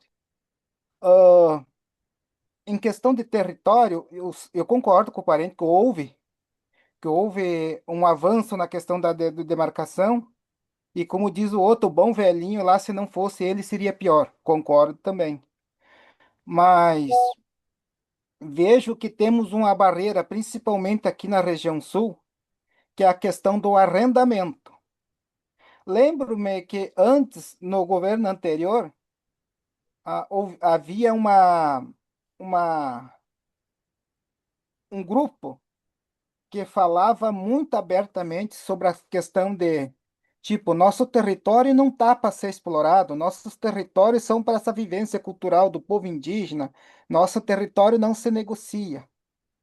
E muitos, 99% dessas pessoas que eram contra a questão de arrendamento, exploração do nosso território, enfim, que esses territórios não era lugar do capitalismo entrar lá só para explorar e matar uma identidade cultural e matar o povo mesmo. Só que essas atitudes ficou apenas na palavra. No final do ano passado, esteve aqui na nossa região uma senhora, não estou aqui lembrado o nome dela, mas ela veio representando a FUNAI Brasília, e eu percebi que ela não era pouca coisa. Eu perguntei para ela, olha, a senhora está aparecendo aqui para falar com nós sobre a questão do PNGAT, no final praticamente de um governo. Por que que vocês não vieram aqui logo no início? Eu sei que tem toda essa questão de se estruturar primeiro e se organizar para poder ir nos territórios, mas vocês vinham praticamente no final do mandato do governo, eu acho que é uma tremenda sacanagem. E tem mais. Eu estou vendo que aqui vocês estão trazendo algo de cima para baixo, levando a conversa que o companheiro ali falou, que as propostas, as demandas têm que sair de base. Só que, infelizmente, companheiro, as bases estão, as coisas estão vindo de cima para baixo. Digo também, isso aconteceu para nós aqui da nossa região com a AGESUS. Quando falo sobre a AGESUS, acho que muitos sabem o que eu estou falando, porque veio um pessoal da CESAI, Brasília, inclusive indígena, empurrar Jesus para nós aqui goela abaixo. Eu fui o único conselheiro distrital que entendi e eu vi que havia necessidade de eu contestar, porque primeiro eu disse, olha, eu não estou dizendo que eu sou contra ou a favor da Jesus. O que eu estou sendo contra é o modelo que vocês estão copiando e fazendo a mesma coisa que nos fizeram sempre, é não ouvir as bases. E eu, como conselheiro distrital de saúde indígena, eu não concordo desta forma. Entendo que vocês têm que levar essa demanda nos territórios. Não vocês virem aqui dizer para nós da noite para o dia que nós temos que concordar. Então, como para você ver, as coisas ainda continuam funcionando do mesmo modelo que se funcionava nos governos anteriores e Deus de sempre. Não houve mudança nenhuma, nenhuma, nas questões nenhuma. O que eu vejo é que é um bando de indígenas políticos que não estão interessados no território, porque eles usam o território para se dizerem que lutam, inclusive nessas questões da luta das mulheres. Eu não sou contra da luta das mulheres, que na verdade aqui na nossa região as mulheres sempre bateram de frente igual como qualquer outro homem. O que eu vejo que é vamos dizer, um vitimismo total, favoráveis às mulheres, mas inclusive essas mesmas mulheres são tão, vamos dizer, preconceituosas como estão sendo até mais que os homens. Porque eu vejo que a luta das mulheres, ela tem que ser uma luta de igualdade. O que que é igualdade? É 50 a 50, meu caro. É 50 para a mulher e 50 para o homem. Enquanto haver gente disputando 51% e 49%, vai haver essa disputa, muitas vezes até na força física. Então, como eu falei, eu vejo que essas não apenas as mulheres, mas também temos homens em Brasília, que são representantes nosso como também como povo indígena, estão dentro de instituição que falam por nós. Só que estas falas que são faladas lá não é ouvida aqui no território. Eles não levam demanda nenhuma. Meu amigo, você não tem ideia de como estão os territórios indígenas, de como está lá. Nós temos aqui, ó, Caingangue, temos os Indiá Guarani, temos Charrua, e assim todo um povo, que é onde a gente está uma luta ferrenha contra a CESAR e Brasília, a questão de combustível. Olha que eu não estou falando de tanta coisa. Aqui no período da enchente, teve um pessoal aqui do MPI perguntando para mim, nós num sufoco total, com 70, 80% do nosso território é alagado. Quando falo alagado, eu estou falando coberto de água. Os caras vieram perguntar para mim o que eu precisava. Eu disse, meu amigo, o que que você veio fazer aqui? Só para dizer que você veio fazer um papelzinho aqui de MPI? Você não está de graça aqui. O que que uma pessoa que está, vamos dizer, tiver que largar suas casas precisa? Os caras precisam de alimento, os caras precisam de um lugar seguro. A gente precisa disso. Você parece que nem indígena é. Você não tem noção do que é isso? Então, muitos caras vêm no nosso território apenas para papel, papel e papel. A pergunta não seria nem tipo, a gente entende como é que é a luta do povo indígena, mas a gente aqui do território, meu cara, não mudou nada. O que eu vejo, eu sou bem prático, o que está mudando na vida é dessas pessoas que estão empregadas. Porque eu percebo que eles estão mais preocupados no seu primeiro dia útil e no quinto dia útil de cada mês. Eu vejo que o MPI é uma instituição muito importante. Eu vejo que a FUNAI, a ocupação de ter indígena ocupando essas funções, é muito importante. Só que, infelizmente, é só palavras, porque dentro do território não mudou nada. Eu vejo que é nos territórios demarcados, é nos territórios que estão em processos de retomada, pior ainda. Então, eu vejo que nós lá não mudou. No fundo, até piorou, porque agora é complicado você ir nas reuniões, né? Antes tinha um não indígena na FUNAI, por exemplo, a gente poderia baixar a lenha nele, né? Falar um monte de coisa. Hoje nós temos indígena. E aquela ideia, qual é que é a ideia? É isso que você falou. Não podemos fazer nada, não podemos fazer tudo em 4 anos, o que nos negaram há 526 anos. Concordo também. Só que, usando um exemplo um pouquinho mais atrás, houve um processo seletivo da CESAI, sabe o edital que eles usaram, sabe de quando que foi? De 2019. Ou seja, eles usaram o edital que foi feito no governo Bolsonaro. Ainda, sabe? Sabendo que aqueles critérios que foi criado não contemplavam nossos professores, nossos profissionais indígenas da área da saúde, porque nós temos a nossa especificidade e aquele edital não contemplava. Aí eu digo, por que que aquele pessoal que se dizem tão intelectual e tão conhecedor indígena que estão nessa instituição lá não não ler o edital para perceber e para fazer as mudanças necessárias, sabe? Então eu vejo assim, ó, que tem uma boa turma lá, quem sabe 90%, os caras lá estão só pelo salário. Infelizmente é isso, e isso a gente tem que falar entre nós, porque eles não prepararam o edital para contemplar os nossos profissionais indígenas que se formam.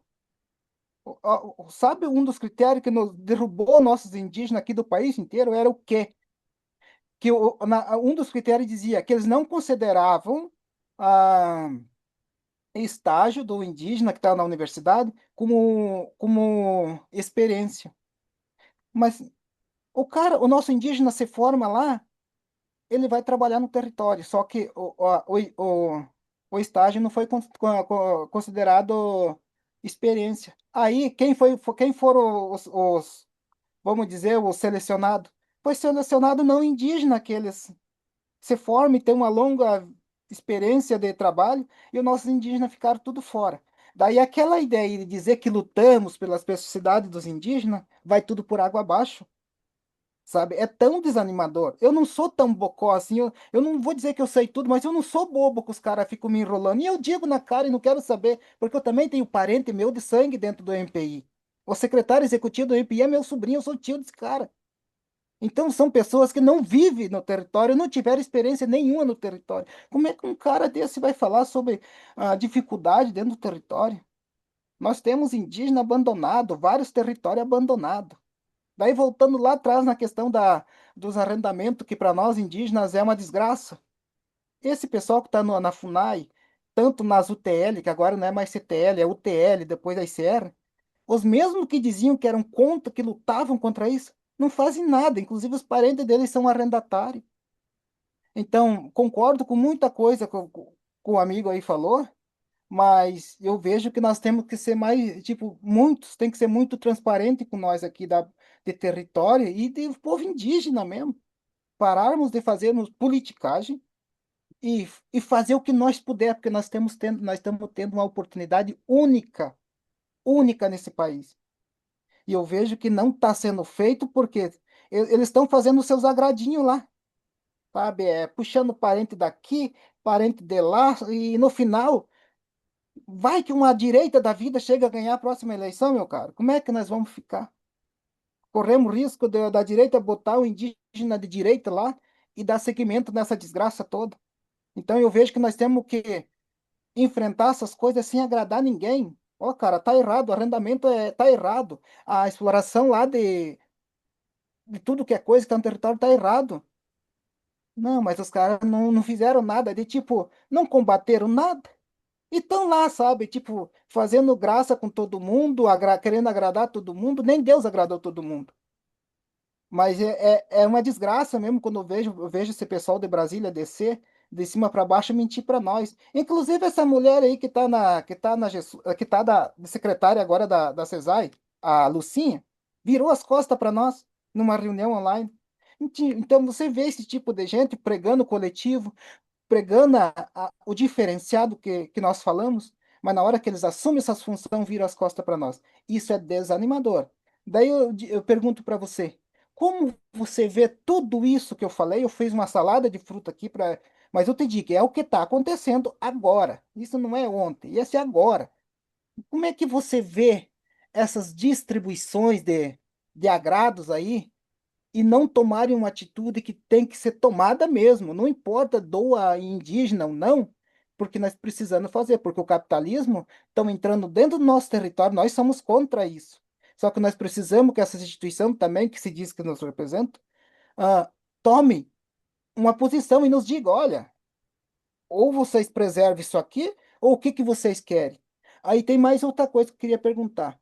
Você não percebe que nós estamos tendo muita organizações indígenas sendo criada de uns tempos para cá só para dizer, eu represento a fulana de tal, eu represento o segmento tal, e no final ninguém faz nada.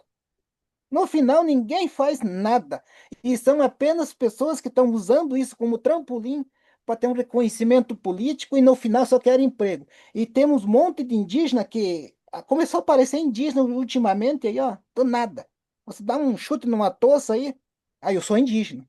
E muitos deles estão criando organizações para nos representar. E estão falando por nós. Isso que é uma. Por isso que eles não ouvem a base. Eles não ouvem o território.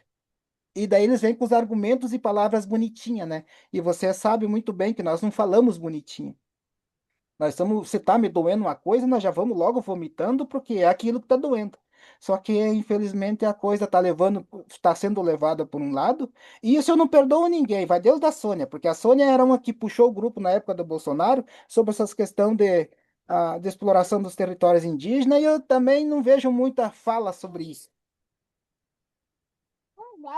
Desculpa, eu falei um pouquinho de tudo aqui só para você ter Beleza. uma noção, porque eu acho que você sabe Sim. disso, Eu sei, eu sei, Mas porque a coisa está bastante desanimadora, sabe? eu sei.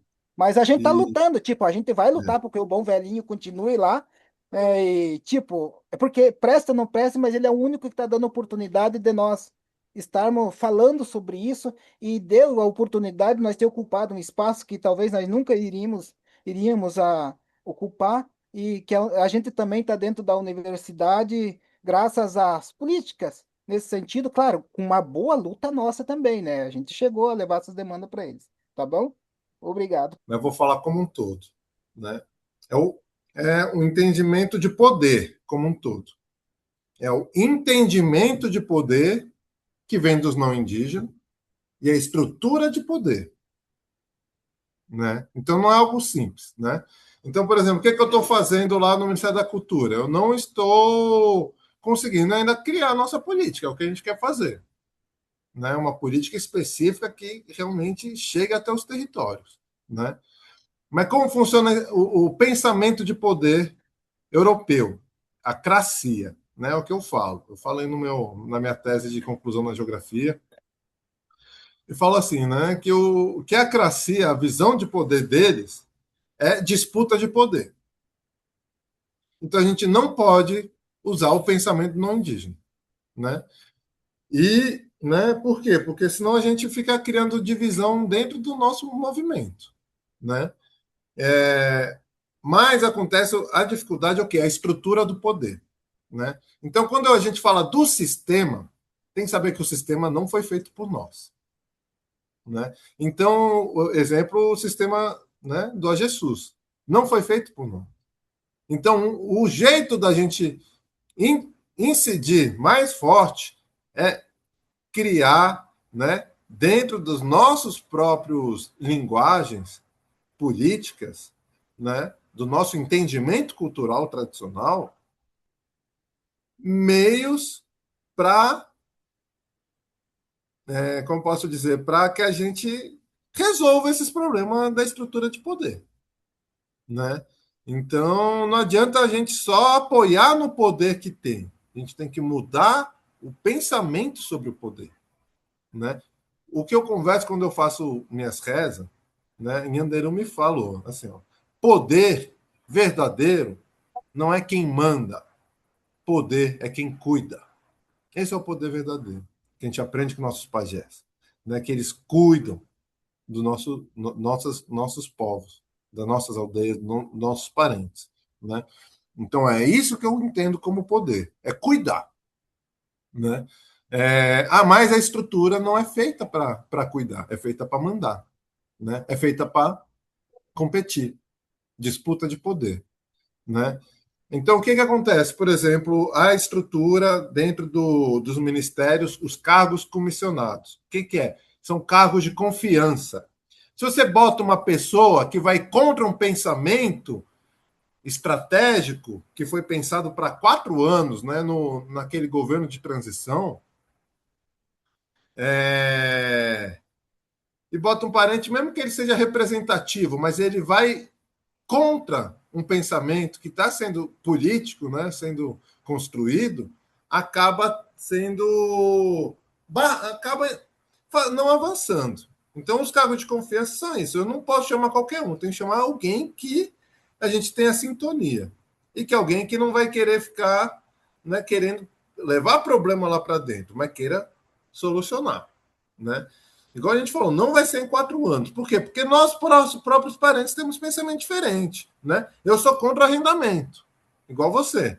Mas a gente sabe que tem parente que é a favor do arrendamento, né? Então, como que a gente vai resolver isso? É o quê? É conscientização política.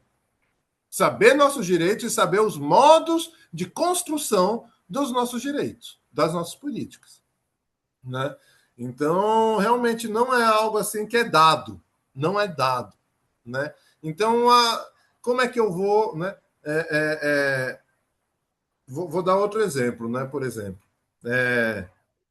né, eu como geógrafo, eu fico muito triste quando algumas políticas, mesmo de esquerda, né? Por exemplo, quando foi a presidenta Dilma, que ela aprovou Belo Monte.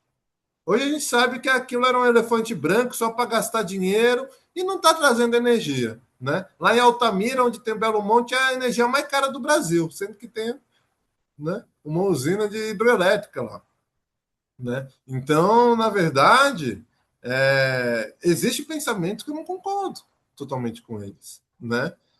Mas o que eu entendo, né? O governo, né? Seja o presidente, seja ministros, né? Não tem o poder de ir contra o parlamento, de ir contra o Senado, né? E contra os deputados, porque né, são as estruturas de poder. Não é só o presidente, né? Tem os deputados, Câmara dos Deputados, a Câmara dos Senadores, né? Tem o STF, né? São vários. Eu não sei nem explicar assim certinho, assim rápido, né? Mas eu consigo entender que não é só um poder, né? Então, se está sendo aprovada pela Câmara dos Deputados algumas políticas que violam nossos direitos e impactam negativamente, né? Não tem como o presidente só dar uma canetada e falar, não, eu estou acima que o deputado, eu sou acima que o senador. Não pode, né?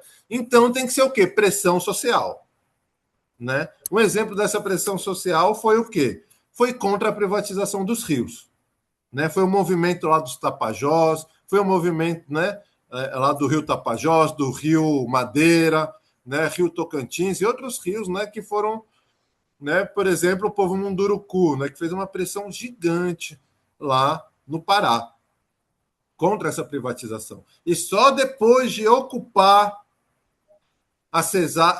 ocupar lá o lugar lá da empresa, eles barraram.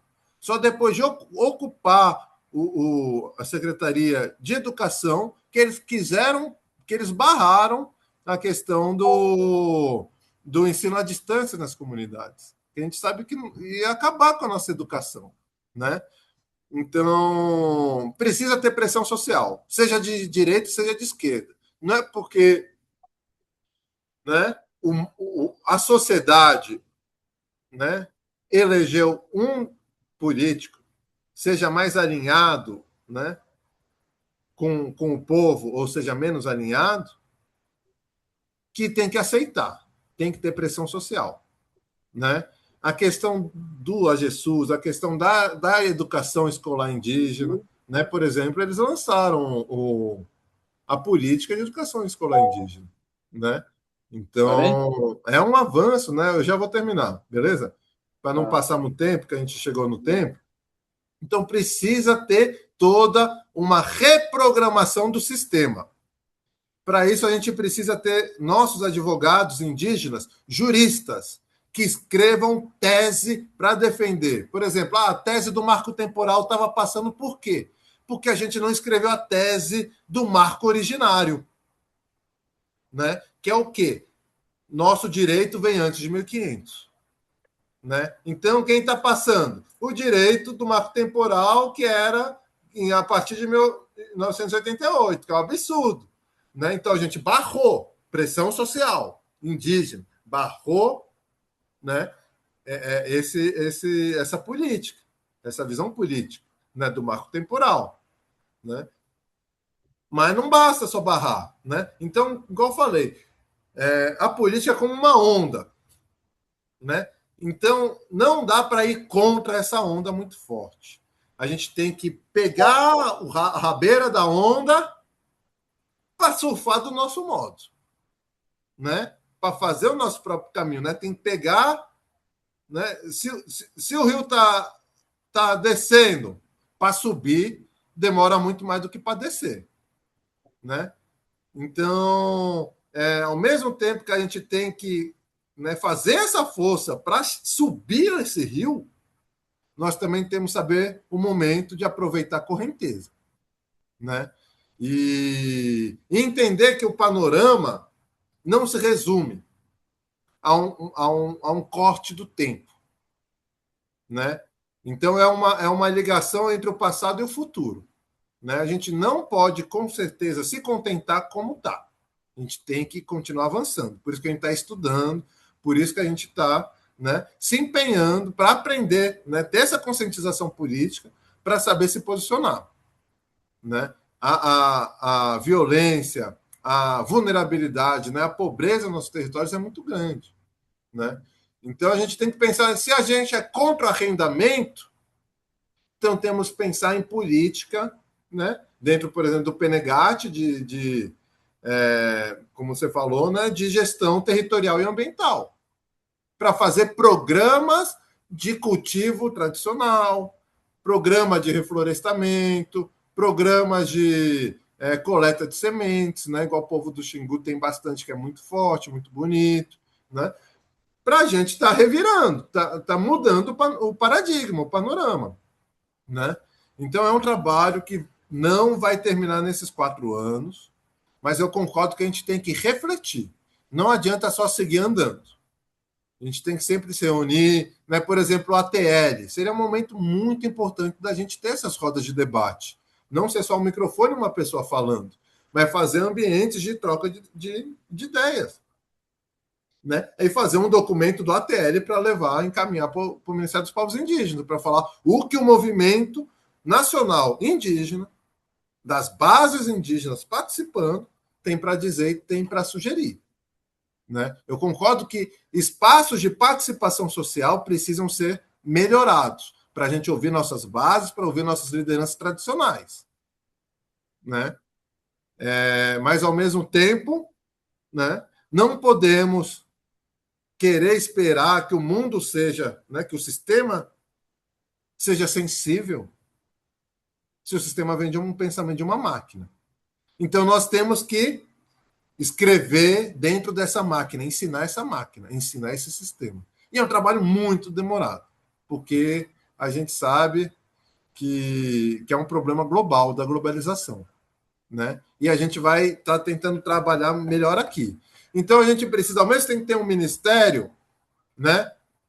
A gente precisa garantir que tenha indígena nas secretarias estaduais, nas secretarias municipais, que crie superintendências, né, indígenas, né, subsecretarias indígenas, né, e que esse pensamento, né, reprograme a própria estrutura de poder dessas entidades indígenas, seja, né, através da educação, da saúde, gestão territorial e de proteção social e nesse sentido, né? Então, acho que é isso, né, que eu tenho para falar nesse momento, porque é um debate que realmente, né, Guerreiro, não se encerra, né, em 2 horas. É muito importante a gente trazer esses temas para saber, ó, não é que tem o ministério que está bonito, não é isso que eu estou dizendo, mas a gente está acessando o aprendizado para acessar a ressistematização do sistema, reprogramação do sistema. Isso vai demorar gerações. Então, quando a gente tem um pensamento político, não consegue ver em 4 anos. Infelizmente, troca governo vai para lá, para cá, mas a gente tem que saber que o nosso pensamento a gente tem que pensar em 10, 20 anos. Né? Coisa que a gente pensa hoje que está problema, a gente tem que sempre falar desse problema para tentar solucionar nesses anos que a gente tem como a nossa atuação enquanto jovens, para quando a gente for mais velho, quando tiver nesses espaços de poder, não reproduzir essa visão de poder dos não indígenas, e sim cuidar dos nossos povos e das nossas comunidades. Tá certo, meus parentes? Eu agradeço mesmo estar aqui, passo a palavra aí para vocês, fico muito feliz, né, de estar com vocês de verdade, né, porque eu sinto que esses momentos assim são muito fortalecedores e enriquecedores, né? Muito agradecido a todos. Até Vedioete. Bora lá, Dani. Muito bom esta fala do nosso parente aí, que é preciso estar fazendo vamos dizer, para o nosso, vamos dizer, que vão passar ainda, mas já vamos passar para a parte final. Infelizmente, não vai, todo mundo vai ter a sua dúvida, mas é o horário. Então, já vamos partir para a nossa foto também, mas quero agradecer principalmente ao nosso parente, muito agradecido por participar dessa roda de conversa, muito enriquecedora para nós, todos nós, e esse tema muito importante para nós, universitário, o contexto urbano e a identidade, o que nos afirma de nós mesmos como sementes de nossas aldeias. Então é isso, passo já a palavra para o nosso Francisco, e ver se vai tirar a nossa foto aí. Tá certo. Só Tá deixa eu falar bom. mais uma coisinha rapidinho, Francisco. Pode ser. Passar meu contato para ficar mais fácil no Instagram. É assim, ó, como está escrito aqui, ó, Mirim Ju Ian, né? Mirim com M no final, Juyan. Tá lá assim no Instagram. Pesquisa tudo junto. Mirim Ju Ian, vão me achar. Por que eu estou falando isso? Quem quiser entrar em contato comigo, pode mandar mensagem lá. Falar, eu quero virar um ponto de cultura, meu coletivo ou minha aldeia. Vamos lá trabalhar, tá bom? Eu estou à disposição para a gente seguir. Eu quero conhecer como funciona. Podemos pedir uma reunião, né? Conversa comigo que a gente marca institucionalmente, né?